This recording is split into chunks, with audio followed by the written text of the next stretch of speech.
you're dealing with your grief, and then after that is when you start looking into the estate. If they have a will, the benefit of that is that it speaks to the intentions and the wishes of the deceased person. Okay. If they pass without one, then we have something which is called intestate. If we were to put it in simple terms, it's like having a will allows you to determine where your assets or estates goes. Right. Whereas if you don't have a will, the government decides for you. And it doesn't factor in if there's breakdowns or changes Really? of relationships or things like that, right? Separation of a spouse. Yes. There's a lot of spouses out there who don't have separation agreements. Wow. So can you imagine you're separated from your spouse in the physical sense, Yeah. but legally you're still married. Yeah. So your assets are going to that spouse that you never intended to give to them. I am joined again by the beautiful ladies of Sergio Elias Law, Alana and Vanessa. Thank you guys for joining me again. We met you the first time on part 2 of our real estate special episode. But now, today, we are talking about something that most families and most people don't want to talk about. We're diving into wills and estate planning. Right? Yes. Yay! Now, I definitely felt like this is a timely conversation because we often overlook it. We always like to talk about like the glamorous things like wealth and building legacy and having generational wealth and all those things. But in order for that to really happen, generational wealth starts with having a will and estate planning. If you don't have that, then you don't know what is going to happen with your legacy after, you depart from us, right? So I really want to take the time to talk about that today. And thank you, ladies, for joining us again. Thanks for having us. Thank you for having us. Giving me your time. Let's jump right in. Why not, right? Before we talk about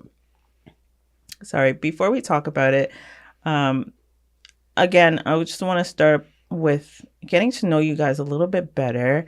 I know you did talk about you guys meeting in university in our real estate episode and going the path of law. But how about your foundational, your upbringing and learning a little bit more about where you guys started and where you guys came from? How about that story? Love that. So if we go back to kind of, I guess who we are, we'll talk about it respectively. But I'm a first gen Canadian, so my parents are from Guyana. So daughter of immigrants, grew up with a lot of that culture and values from the Caribbean and West Indies. And that impacted a lot of, how I grew up and values and all that good kind of stuff. Yes.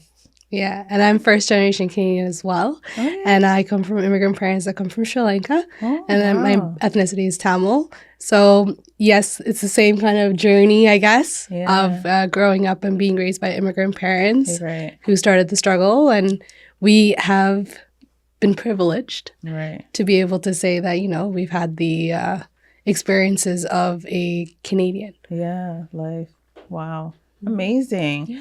On your journey growing up, what did you learn or what were you taught about wealth and legacy in your home?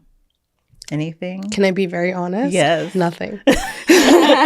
Because I think it's a it was a naive topic. Yes. It's an adult topic. Yeah. Right? And you kind of learned along the way as you grow older. Yeah. And I think it's a lot different now in the current generation. I think a lot of younger young adults and young teenagers even are learning about wealth and building up money for their future investments and things like that. Whereas, if I saved all that money I spent, I definitely could have had a mansion by now. But it's very different. I think we weren't, it wasn't a very popular topic. Yeah, I'd say same with me. We didn't really have those conversations necessarily, but I grew up observing it, right? Because parents that were immigrants, they were trying to build that dream to create wealth and create legacy. So I kind of saw it in action, but they weren't necessary conversations until later on in life. Yeah. Oh my gosh. Yeah. It's such a common thing with West Indian parents, West Indian background, or even the Black culture, especially here in Canada. A lot of us are first generation Canadians, and they're still trying to figure it out when they get here, right? So they don't even know what to pass on. So we're not mad at them. At the same time, like we were able to learn as we go along and be exposed to it with friends and then be able to transition it on to our future kids and family and friends and stuff like that, which is amazing. 100%. Right. Okay. With that being said, like I love the fact that we all came from a Caribbean household and that we have that foundation. Was there ever any talk, even now, with regards to you guys are lawyers, do you have those conversations with your parents about will and estate planning, and how did that go across with them? 100%. Yeah, definitely. I think it's probably tied to us being lawyers too, that, you know, we see it, and it would be kind of hypocritical to not let our family and loved ones make sure that they, you know, have their estate planning. Yeah. I know for me, with my parents, I was like, do you guys have a will? It was just as plain as day. Yeah. Do you guys have your wills? The conversation was, no, we don't. I was like, you must. Like, you must. And I let my parents know, I said, whatever you guys do and however you plan it, that's totally fine with me. Right. I will respect any wishes that you guys have, but please make sure that you guys get it, because it's very, very important. Yeah, I'd agree. The same. My parents were a little bit more, I guess they did get it done. I guess they had a really good lawyer when that advised them to get it done. But we were very, very young, and the wealth that they probably had was very different. Yeah. And also the intentions they had were really different, because we were children. We were really, really young. So I think it's also important to update it as life changes. Right. Of course. Life changes all the time. Exactly. And anything could happen within a year, much less 5 years, much less 10. So it's always good to double back on it and check it out. Do you find that when people do get their will, do they like forget about it and not really go back to it and make those changes as necessary? How often do you think that they should really think about doing that? We usually say anytime that there's major changes, like major life events. So marital status, 100%. Yeah. If there's children or grandbabies even, you want to update some of that. Course, yeah. So whenever there's large milestones, usually is the big one. Yeah. Yeah, we definitely adding to that. Like even spousal changes, like a spouse may pass away, or even you get remarried. Those are very big, key, important times that you should definitely update your wills and power of attorneys, because you don't want people that you don't want in your life making decisions for you. Right. So it's very important. Talking about that, when it does come to a time where you have to depart from us, and, you know, that day is never planned, no one usually knows when that happens. And a lot of times it's really sudden. What does that actually entail when someone passes on? What is the process like for the family that's left behind? So I guess it depends, if we're talking about with or without the will, right? Yeah. And so in both instances, I'd say it's a very emotionally tolling process for the family. So the first thing is you're dealing with your grief, and then after that is when you start looking into the estate and those affairs. And so if they have a will, the benefit of that is that it speaks to the intentions and the wishes of the deceased person. Right. It provides some guidance, some peace of mind, some clarity. Right. And it kind of honors their wishes, right? While they had that opportunity to make those decisions while they're living. Okay. If they pass without one, then we have something which is called intestate, which operates, a spouse gets so much, children get so much, it's a breakdown. But there can be some complications with administering intestate. But there can be certain disputes, I'd say, more capable of coming up in that type of situation. Yeah, like if we were to put it in simple terms, it's like having a will allows you to determine where your assets or estates goes. Right. Whereas if you don't have a will, the government decides for you. Okay. Right? Because it's legislative. Right. And it tells you, you know, like she said, a certain amount goes to a spouse, a certain amount goes to kids or grandparents or siblings. Okay. What if you don't want it to go to your siblings? What if you Right. don't want it to go to all your children? Because there's so many disputes and circumstances that happen in life. Right? Yeah. So it's very important to, if you have specific intentions that you have in mind, it's good to have a will in place so that you set it out. Okay, understood. Yeah, that makes total sense. I was just wondering, like, with regards to the government and their hand in organizing that, is there a standard across the board as to who gets what and how that is distributed? Yeah, Yeah. exactly that.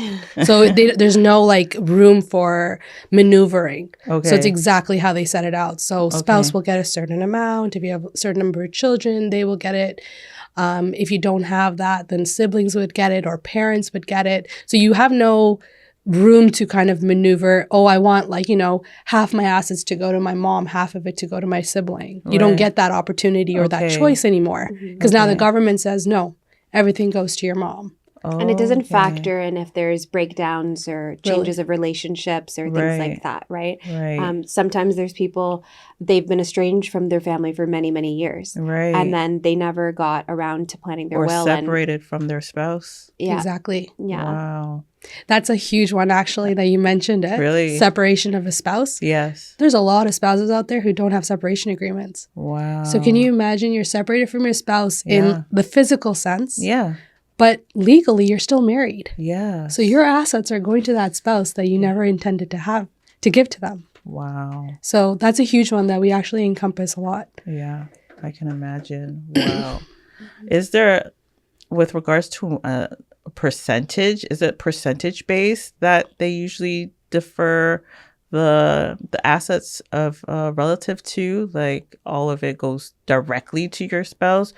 And or is there like 50% goes to directly to your spouse and then your next of kin would be your kids and then some of it goes to them if you don't have a will, that is. Yeah. So it's actually a value. Okay. So for spouse, if you have spouse and kids, Yeah. so approximately 350,000 will go to the spouse, Okay. and then the rest of the assets will go to kids. Okay. But let's just say they are not in the picture and it's just kids, and there's like 3 kids, Right. then it's percentage. Okay. Okay. Like there's 3 kids, you split it equally.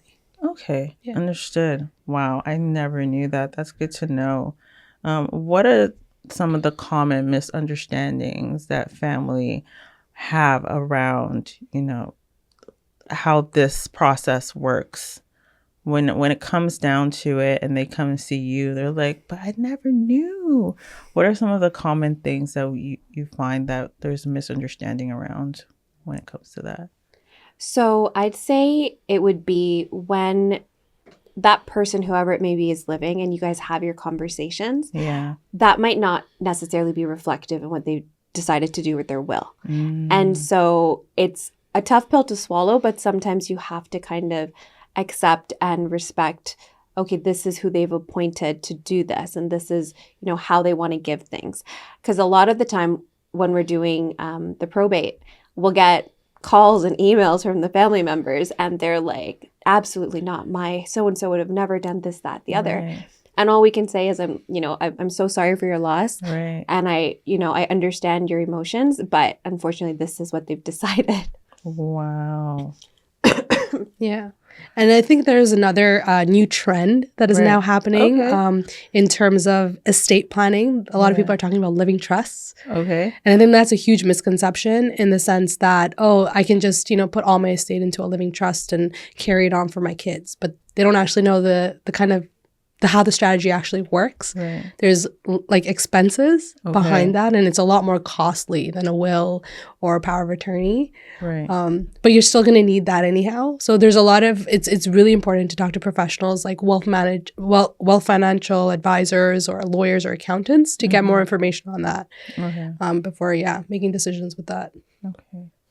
Amazing.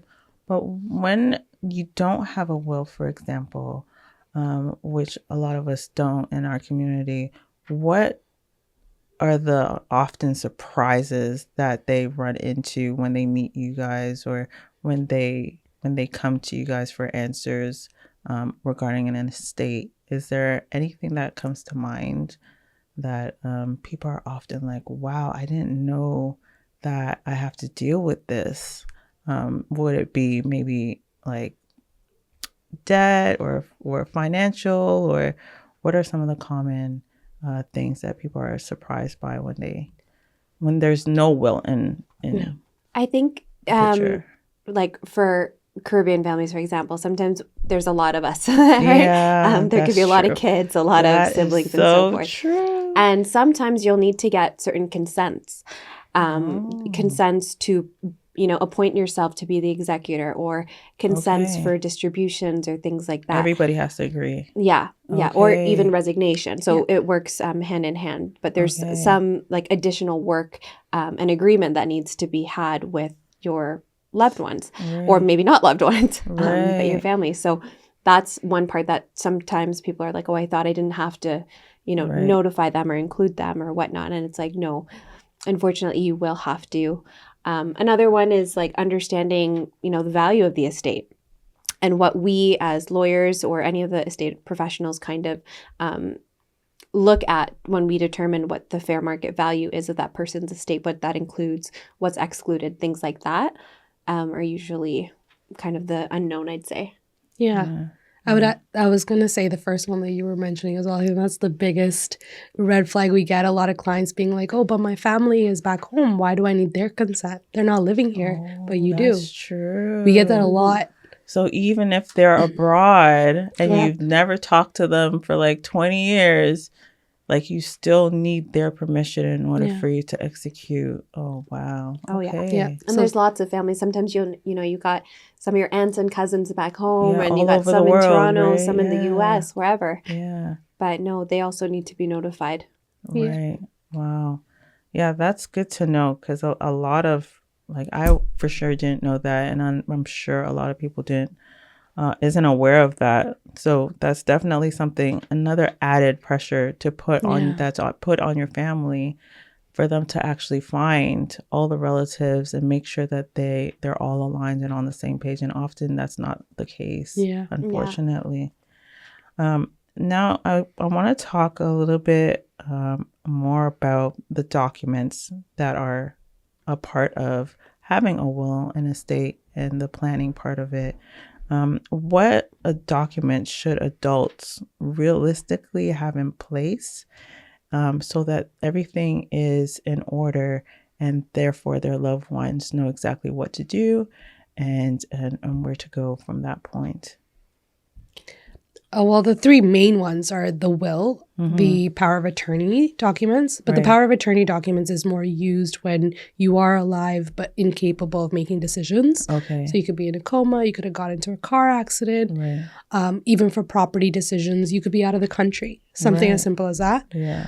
But in terms of estate end of it, it's usually the will that has the biggest value. Right. And holding, because that's where everything is kind of noted. But as life changes, you can add things to the will, which is something called a codicil. So you don't have to redo the entire will again, but you can add provisions in there with another document to add on to it. Okay. Yeah, and those are usually more minor situations. If it's more major changes, we always encourage to get new wills to reflect that. Okay. And in addition to that, there's, like legacy letters that can be included of, stating your intentions and your wishes for distributions and things like that. Mm. So, for example, I think in both, our families, I'd say the intention is that, okay, whatever is left in terms of, let's say, jewelry, let the children decide amongst themselves, right? Like, it'll be like, okay, you guys should be reasonable enough to do that. Yeah. Practically, though, sometimes your kids might not want it or agree with who's getting what. Right, that's true. So you can actually set those types of things out of, okay, I want my daughter to get these. I want my daughter-in-law to get this, or not to have these things, whatever the case may be. Yeah. You can set that out. Okay, that's good to know, because I know, like, for my mom, she got some crystal glasses, and I'm like, I want those. Right. So just having that documented, that, there's something that you know that a daughter or a daughter-in-law really want, and you want to make sure that they have it, is to document it. Exactly. And what part of that document is that called? So you can have that in like a legacy letter. A legacy letter. Okay. Yeah, or you can have provisions in your will gifting specific things, or bequesting certain legacies to certain people, Okay. things like that. So the actual will itself, is it just generally a legal contract? What does it entail for those that don't know? So there's a lot of different details in there. So mainly it'll have the first couple pages will talk about yourself. Okay. Like where you were born. And that's the reason they have those details in there, is to verify who you are. Okay. Right? Date of birth, where were you born, were you married, who were you married to, how many children you have, the names and date of births of the children. Adopted children are included. You have to be careful. Stepchildren are typically not included unless they're adopted. Okay. So you have to be very careful of those things too. And then it'll set out, who you want your estate trustee to be. So who's going to handle your estate. Right. So you would set those out, and you would put their names and note alternative people if they cannot do it or if they decease. Right. And then it kind of outlines all the gifts and the bequests that you would put into an estate. Yeah. Okay. Yeah. When determining who your trustee is, I'm assuming that's a big ask. Mm-hmm. How do you go about determining who that person should be, and how to go to them with that ask of becoming that trustee? So some people don't even have that conversation with the people that they appoint. I can imagine. Sometimes, families usually might have that conversation amongst themselves, like if they've got adult children. But typically, a lot of people just appoint who they feel comfortable. Mm-hmm. So when they're sitting with us and we have those conversations where, like, whoever you appoint, they need to understand it's a big role and it's a very demanding role. Right. So they need to be capable. They need to kind of understand. You need to be able to trust them with their abilities to see this role through. And so to that end, often most people, if they're married, will say, okay, well, my spouse will do it. And then maybe my oldest, and then maybe my youngest after that. Or they might, pick relatives or whatnot. But we definitely advise them, pick people that you think are capable emotionally as well, because it's a lot to handle, dealing grief, and then also this big function. Yeah, of course. So is it usually? So it's not usually just one person. It could be designated to multiple people. Yes. You could have like substitutions. Okay. Yeah. Okay, that's good. Just in case it's overwhelming for one person, at least have someone else that's able to stand in there and take some of that pressure off. Or if they were to pass away themselves. Right. That's God true. forbid. Yeah, exactly. And even sometimes a lot of estate trustees that you do appoint may not want to do it. Yeah, that's true. So they might just say, give it to the alternative trustee that you've put in and give the responsibility over to them. So they're allowed to do it. At the end of the day, they're not forced. Okay. You are allowed to pass on the responsibility, but it's just kind of their wishes are outlined there that they'd like you to do it. Right. Of course. Is it possible to not give it to a family member or a friend and have a legal representative to take over that responsibility? Yeah. Some people appoint their lawyers to perform that. Yeah. We don't do estate administration with our firm, but there are some people law firms that do that, and then they're happy to appoint them. A lot of people typically, though, like to appoint family members. And in their will, they'll have these provisions that say, if you need to hire a lawyer, hire an accountant to help you with this administration, you're entitled to do so. So it's part of your powers that you can utilize to support you in doing the job. So it sounds like it can get very detailed when it comes to putting together the will for yourself, and you can pretty much be as detailed as you want it to be, right? And make any adjustments as time goes on. So what do you think is preventing us from making that step and going forward and doing it, when we're alive, we're well, we're young? What do you think is holding us back from making that step? I think one of the biggest things is no one thinks about what happens after they die. Yeah. They're kind of living in the moment. Yeah. And no one wants to think of the aftermath of it. Yeah. And a lot of people don't realize the consequences of that. They just think, it's okay, my kids will handle it. Yeah. Right? Yeah. But that's not always the case. Right. So, and one of the biggest things I feel is like a I do think people do think about it. It's just they don't actually put it into action. Mm-hmm. Yeah. It's like, you know, you have to call the lawyer's office and get it drafted and go through the process. It's like, oh, it's not that important. Yeah. I'm not going to go tomorrow. Yeah. Right? So I think that's one of the biggest things. Yeah, I'd agree with that. I'd say I think a lot of people think that they have the gift of time, and so they kind of let it sit on the back burner. And it's not until there's certain events that happen that kind of it just becomes a thought in their mind. So we get tons of calls right before Christmas. Right. We get tons of calls during certain travel seasons. Okay. And it's right before a big trip is when someone's like, you know, I didn't get my will done and I think I should get it done before I go, just in case. Really? Yeah. Right before vacation? Yeah. Yeah, we get that a lot. It's like Wow. the peak of interest calls Yeah. come in December, Yeah. easily. Wow. And one of the biggest stuff is Yeah. like when someone does pass away and they go through the estate process, Yeah. all of a sudden all the family members are getting their wills and powers of attorney done Yeah. because they're that's now true. afraid. Yeah. And they're that seeing is the true. aftermath of all of it. Oh, wow. So they're like, that oh, let's is get it done. true. I can imagine. Yeah. So ultimately for your loved ones, it's do your due diligence and get the will in place, because it not only protects them from having to take on more than they need to at the moment, but it also protects your estate. Mm-hmm. So if with regards to estate, let's go back and define what that is, so that everybody is clear on that. What is included in your estate when it comes down to the time where you're called to leave us? So your biggest ones that are usually kind of in discussion for, I guess, your everyday person is your assets. So the properties you own, your matrimonial or investments, things like that, banking accounts, investment portfolios. Not all investment portfolios, though. Some things have their own designations and fall outside of probate, but usually property and accounts would be the largest, most common ones. Okay, perfect. So when you do put your will together, even though you don't have everything that you might have at the time, right? As long as you have the house, the big ones on there, at least those will be sorted out, and then everything else will just fall with regards to the government standards, I'm assuming.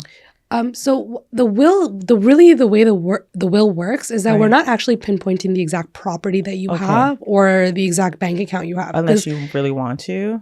Yes, but it's also, we encourage it not to, because the reason being, you can sell your house. Yeah. You can buy a new one. Right. You can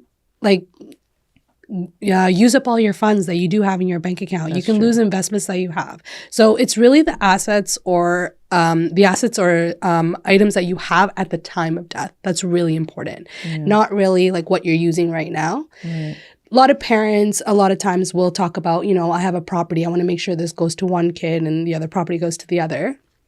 So that's different conversations, but we also tell them that, it's only usable or applicable if that asset is still around. Right. If that asset's not around, it's not going to be able to be used. Yeah. So that's true.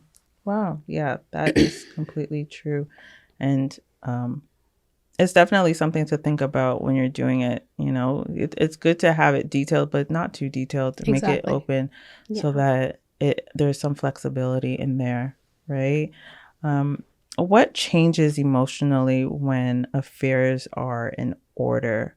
So once you get to the place where they're coming to you and everything's already done, a will is done, do you see the relief off of these families' faces? Every single time. Yeah. It's like there's a zen and a calmness and like a sense of accomplishment. Yeah. As soon as we finish the signing appointments, everyone's reaction is the same as, finally. Like, I'm so glad I finally got this done. Like, I'm so happy, like now I can, put this away. I can do X, Y, Z peacefully. Like, they're just so happy and content. Is there anywhere that you're supposed to like hold it or keep it so that it's secure, so that it's known where to find it when it's time to go back to it? Is there any recommendations with regards to that? Yes. So we do say always keep it in like a fire safe kind of place. It could be like a locker or whatnot, but we do not encourage bank lockers. Okay. Because that is under another like building. Yeah. So we always try to say, keep it in a safe place that's in your home, that's also secure, not easily accessible by everybody. Right. So yeah, there's specific provisions that we'll always tell clients. Yeah. But a fireproof safe for sure, highly recommended. Some people don't know this, but there's also a wills registry. So some people like to register their will with like a database, so that way, God forbid, if they were to pass, they might be able to locate it through that system. Wow. But 90% of people in our community, they just have that private little place at home. Yeah. So we're like, put it there if that's what you got. Under the bed, And we're like, do that. But yeah. Okay. But that's good to know, especially now that we're moving into an age where everything's digital. Yes. There is a digital place that it can be held and that you can a wills registry. Okay, perfect. Yeah. My final question for you guys before I let you go. What does legacy mean to you? Ooh. That's an interesting one, because for me, I tie that into your preservation of wealth, culture, lineage, and health. For me, it encompasses all of it. Yeah, that's good. And yourself? Legacy for me, probably especially that. But I think what it would really mean for me is something that cannot just be carried on by your kids, by future generations. So something that can be passed on to grandkids and generations after, where it can actually, hold a lineage. Yeah. Because we've lost a lot of lineages by being immigrants. Yes. So it'd be nice to have something where, it's staple in this country. Yes, I love that. Yeah. Oh my gosh, that's great. That's amazing, ladies. Thank you so much for your insight and directing us on how to protect our legacy, how to protect our wealth, and the process of going into wills and estate planning, making it not so scary, making it look and feel and encourage other people to do the same thing with putting their foot forward and getting it done. Thank you guys so much for all the insight. Thank you for having us. Thank you. It was great to have you. Yeah. And that's it for today. See you next time. I hope you enjoyed that last conversation. Don't forget, like, follow, and subscribe. And if you have questions, leave it in the comments section. I'll see you next time.